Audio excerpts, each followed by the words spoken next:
Hey guys, good morning. Yeah, that's right. Mr. Elliott just hoverboarded into his makeshift classroom to deliver you your message. I hope you guys are doing well. This is the last day of week 5. That means that puts us at day 15 of e-learning. I hope you guys are doing well. Today is April 30th, 2020. Today is Thankful Thursday. What are you guys thankful for?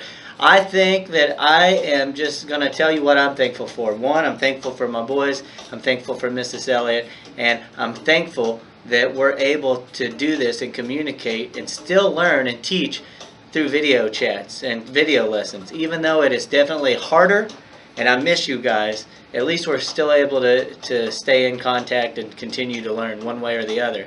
There's been some learning curves for Mr. Elliott doing this process, and I hope that I'm making it as smooth as possible, even though I know that it's more difficult doing this than being at school. So, even though today is Thankful Thursday, it's time to get started. So, let's get to work.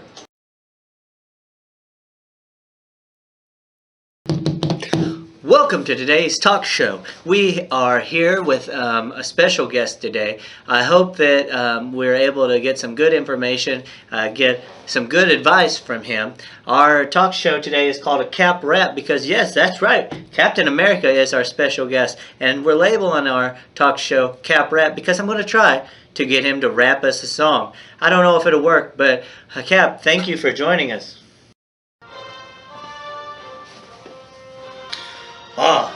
Thank you, Mr. Elliott.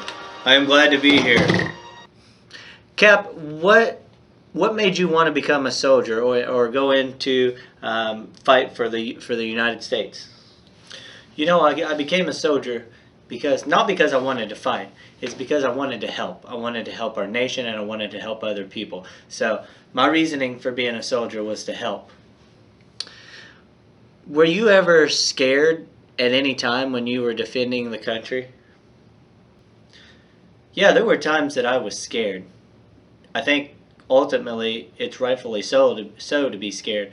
But also at that point you have to be brave, and knowing what I was doing and that what I was doing was going to help our nation, I chose to be a soldier and to fight for what I felt like was right. So yes, I was scared, but I also had to be brave during that time. All right, Cap, I gotta ask, will you do a rap?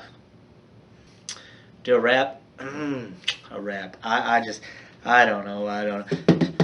Hey, you know, they call me Cap and I don't know how to rap, but I sing a song. I became a soldier for so long. I even went to sleep for 70 years, woke up to my peeps and became an Avenger, don't you fear. I know that I am Captain America. Some call me Steve Rogers and that's who I be, but I hope that you like my rap. Can't you see? Can't you see? Can't you see?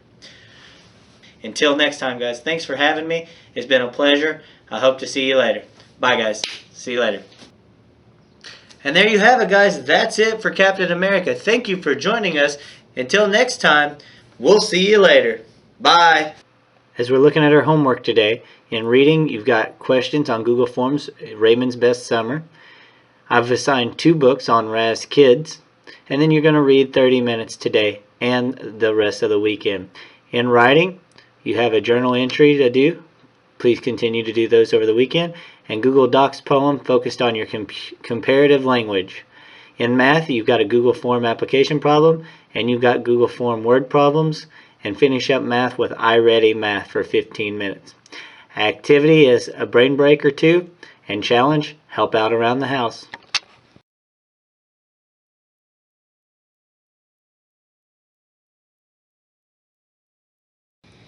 Alright, you guys know that we finished up Slippery Siblings, and obviously Blaze was blind, and how do we know he was successful? We know he was successful because him and Joy won the gold at the Empire Games going the fastest.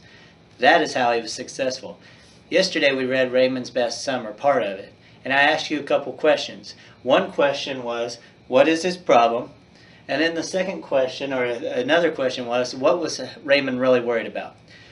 When I go back and I look at what you guys put for answers, we can definitely agree that Raymond's problem is he can only swim underwater. In swim class, he's supposed to swim on top of the water. But he hasn't figured that out. The only thing he's figured out is how to swim underwater. So then that comes to another problem, which is, what is he most worried about? And if you listened to me read yesterday, it talked about how Raymond was really worried about not passing a swim class. That means that he wouldn't pass, he wouldn't get his swim certificate, and while everybody else became intermediate swimmers and then swimmers, he would be stuck at the bottom, he said. So his worry is that he will not pass the swim class or get his certificate. When we left off yesterday, his swim coach, Lori, had invited him up and said that he was a special swimmer. Let's see how she allows, or what she allows Raymond to do. Okay, folks, here's Red Team's own porpoise. Go for it, Raymond. With the sound of clapping loud in his ears, Raymond jumped into the water and he took off. When he felt the other wall of the pool, he was so full of joy and excitement, he just turned and swam right back to the other side. He felt that he could hold his breath forever if he needed. He pushed up to find Lori's anxious face looking down at him.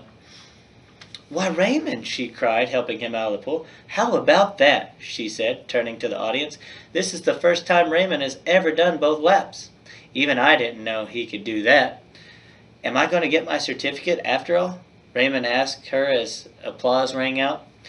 "Why, Raymond, of course you'll get your certificate. Did you think you wouldn't?"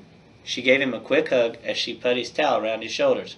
"Everyone on my team always passes," she grinned at him as he sat down. "Red Team is 100% all the way. When the next class comes around, you'll find swimming will come naturally for you.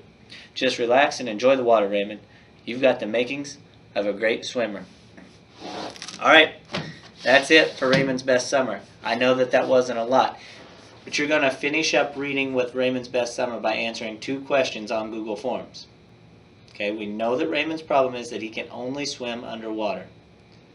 Is there a person that responds to his challenge or the event that he's encountering? And then finally, if this particular person would not have responded to him only being able to swim underwater, how could that have affected the ending of this story? Google Forms, 2 questions. That's it. All right, guys, reading today. As we finished up Raymond's Best Summer, you're going to have questions on Google Forms for Raymond's Best Summer. There's going to be 2 questions. When you finish that, I have assigned 2 books on RAS Kids. Finish that up, and then, like normal on the weekends, you're going to read 30 minutes.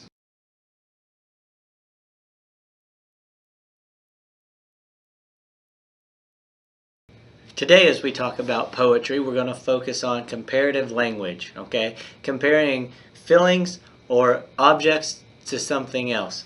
As you can see, comparative language is comparing one to another. So I've used a couple examples. White as snow, busy as a bee, hungry as a hippo. Here's a couple more. The clouds are like cotton balls in the sky. He felt as sad as the last piece of candy. We line up like a train. And the last example that I have is, when I get to school, the classroom is sleeping. Now we know that the classroom's not really sleeping because the classroom's not alive. But what it means is the classroom's empty, there's no noise, it's like you're asleep because everything is quiet. So today, in your poem that you're going to write, you're going to try to use comparative language. You're going to compare something to something else. Let me see if I can write up a quick poem to share as an example, and then that will be your homework today, is to write a comparative language poem for yourself.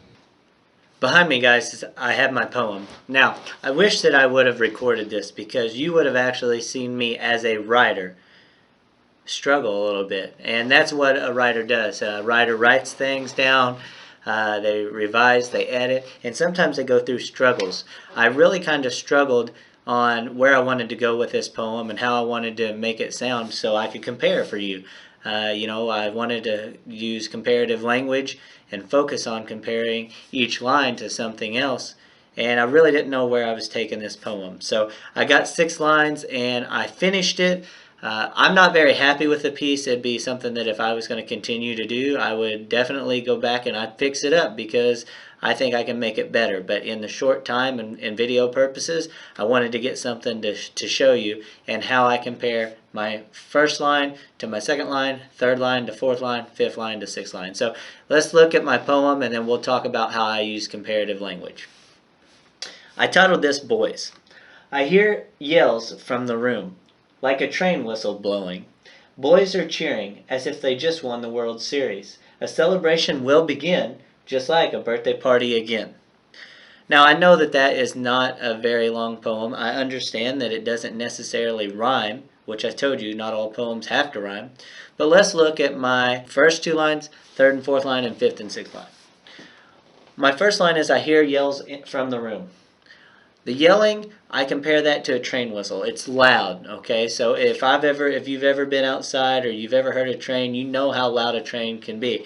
In my house, if my boys are yelling, it sounds super loud. So I compare their yelling to a train whistle. Lines 3 and 4. The boys are cheering. Now, I could have went with a lot of things that I wanted to talk about the boys cheering, but I chose, since baseball would be the season that we would be talking about right now, I chose as if they just won the World Series. If you win the World Series and you are the champion, think about how excited and how much you would celebrate. Now, if I was going to go into more detail, you'd want to know, well, why are the boys cheering? What's the cheering all about? And I would definitely give you more details on that. However, like I said, I really struggled with this poem and where I wanted to go with it. So that's all I got. And let's look at the last two lines. A celebration will begin. Now, when I celebrate, what's something I celebrate? You celebrate weddings. You celebrate holidays. Your biggest celebration, some of you, is your birthday. Some of you may not celebrate your birthday. But that's the thing that I thought of, so I said, just like a birthday party again. As you can see, I rhymed begin and again. So, I tried to compare each line with something that I was talking about to something that I know based on my schema, and hopefully you're able to do that. Again, if you struggle with that, that's okay, because a good writer, a good poet, sometimes go through struggles, and it's not always easy. Writing is sometimes difficult, but it's how we respond to that challenge or respond to that difficulty that makes us a stronger and more influential writer. So, if you struggle with it, don't get upset, just work your way through it. There's your poem using comparative language. Writing today is going to be a journal entry. Continue to do your journal entries over the weekend, and then you're going to write a poem. Your poem is going to be with the focus on comparative language. Happy writing, guys.